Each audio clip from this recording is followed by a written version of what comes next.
Today the title of my talk is Humanity Needs Friends, Not Enemies. Do you agree with me? If you do, we then need to find out how and in what ways we can make long-lasting friends. As it is not pleasant for us to have enemies, it is also not pleasant to others if we become their enemies. It is very clear that we cannot make genuine friends with anger, hatred, hostility, deception, lying, or any other unethical means. Unethical means are the means of war against the rights of others. When we breach the rights of others, we won't be able to build friendship with them. Friendship necessitates respect, kindness, sacrifice, forgiveness, patience, and self-control. All these are saying to us that we need to stay away from any person or belief that teaches us hatred, anger, violence, or any unethical behavior against others who do not think our way. We need to stay away from them because not only do they ruin friendship in our societies, but in our own families too. Simply hating others is not just hating others. By planting a seed of hatred in your heart, you're planting it in your own family also. Let me give you an example. The Prophet of Islam encouraged Muslims to hate pagans and the followers of other religions. That hatred motivated them to force all non-Muslims in the Arabian Peninsula to become Muslims and also to kill those who did not want to join Islam. All of Saudi Arabia was fully made subject to Islam, and there were no non-Muslim left over whom to practice their hatred. Did that hatred disappear? No. The hatred which was planted in the hearts of Muslims against non-Muslims in the early mission of Islam bore the fruit of hatred in Islam's own children, divided Muhammad's own family, created hostility among them and the future Muslim generations. That hatred created Sunni and Shia, which have been shedding the blood of each other for 1400 years since the rise of Islam. Isn't it strange? You think that by planting the seed of hatred in your heart against others, you will only hurt others. But that's not the whole case. You will hurt yourself and your own family too. Hatred makes others antagonistic and also poisons the hater. That's why Jesus Christ says in his gospel that we should not hate even our enemies, but love them and pray for them. Unfortunately, Islam opens the door wide to hatred and violence at every level of relationship among Muslims, and thereby becomes a threat to sincere love and respect. When a Muslim follows the order of the Quran and beats the mother of his children, the children of that mother are not going to learn love and respect from the hostility of their father, but bitterness and anger. That anger and hostility will impact children's behaviors and make them unfriendly to one another and others. If the Quran taught families a true love, that true love between a husband and a wife would not make one superior to the other, but make them one unified body so that they could love each other as their own body despite differences. Hands, legs, eyes, all other members of one body are different from one another. They carry the same value for the body, love and complement each other, and work in harmony in order to make a unified and healthy body. The members in a family must be similar to the members in a body. If a husband beats his wife, his family cannot be a healthy and loving family. Therefore, you will not be able to establish a loving, caring, and successful family unless you adopt and practice the best family values. This means that you need to start to become nicer, more respectful, kind, and forgiving to your spouse who has a significant role in running the family with you. The truth is that only Jesus Christ can give you the best family values and form such a unity. Marriage, from the viewpoint of the gospel of Jesus Christ, is a model of such unity between a husband and a wife, which reveals their heavenly excellence.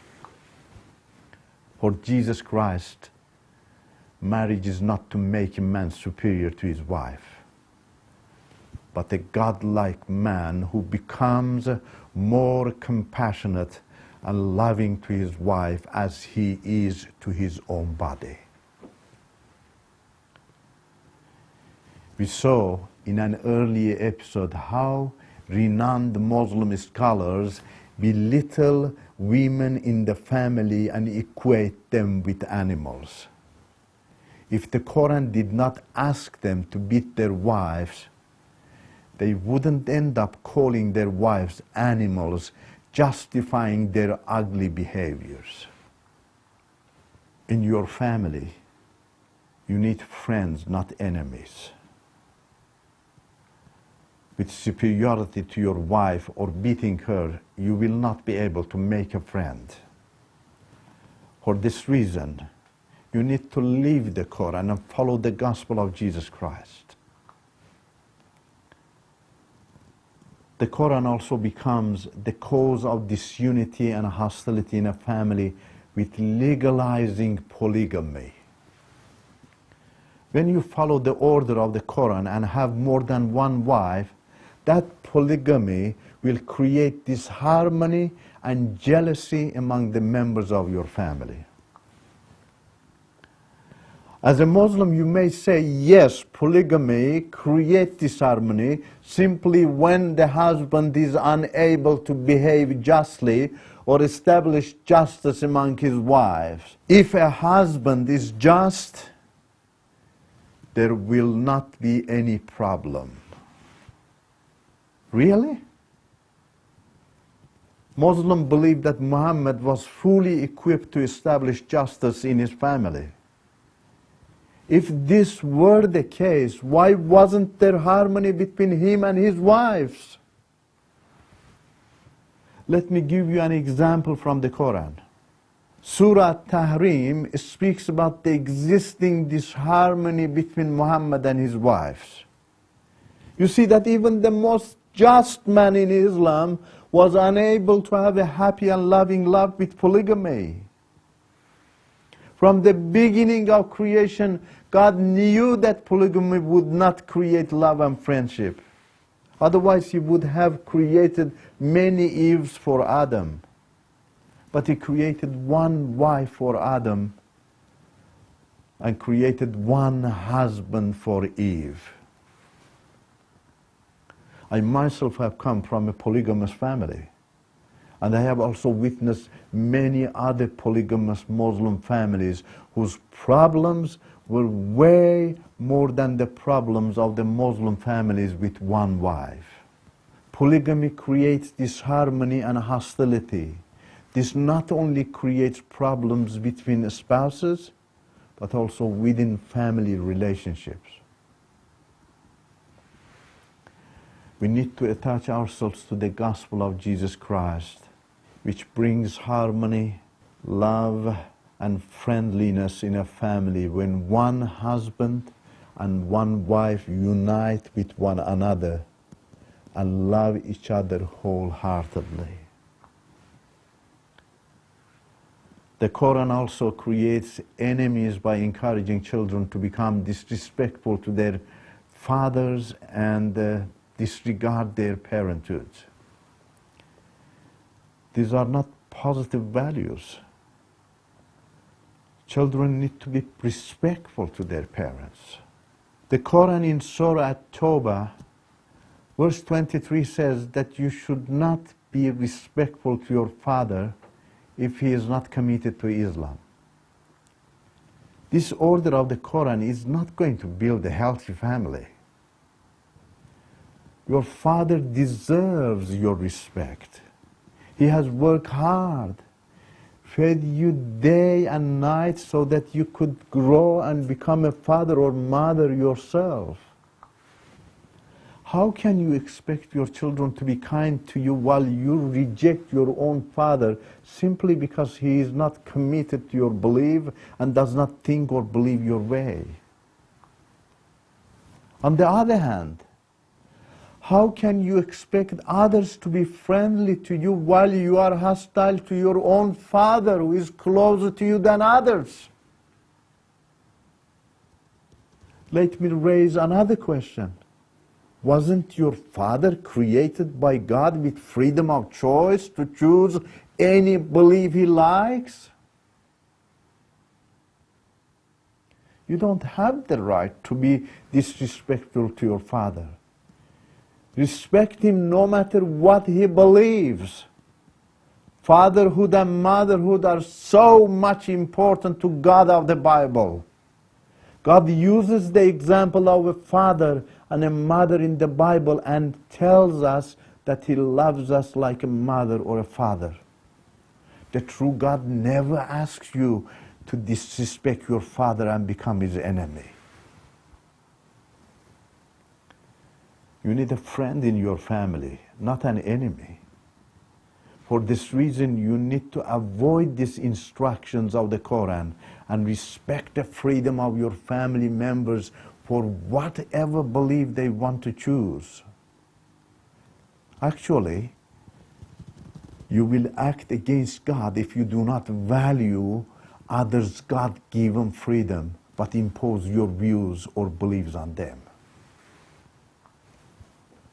Also, when you follow the order of the Quran and kill your non-Muslim relatives and neighbors, it means that you are closing the door to friendship, but opening it wide to hatred, revenge, and hostility. Such a hatred never ends. The hostility between you and others will never end unless you and your family leave Islam. Follow a loving belief and love and respect your neighbors as yourself. Otherwise, your unfriendly behavior will impact the neighborhood negatively and will close the door to sincere friendship and care. The Quran also teaches that you are better than others. This teaching will never allow you to have a sincere friend in your life. The Quran says in Sura Ale Imran verse 110 that Muslims are better than non-Muslims. How can you become better than a Jew or a Christian or others if you are also a sinner like them? How can a sinner be better than other sinners? Sinners are all the same in the eyes of God.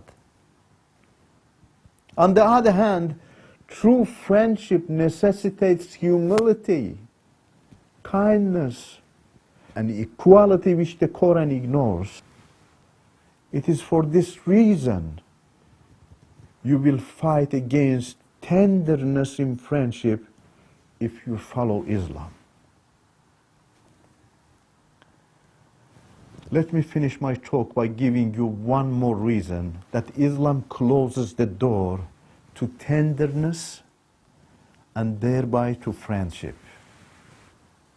Islam commands that you should not benefit from music, but act against it.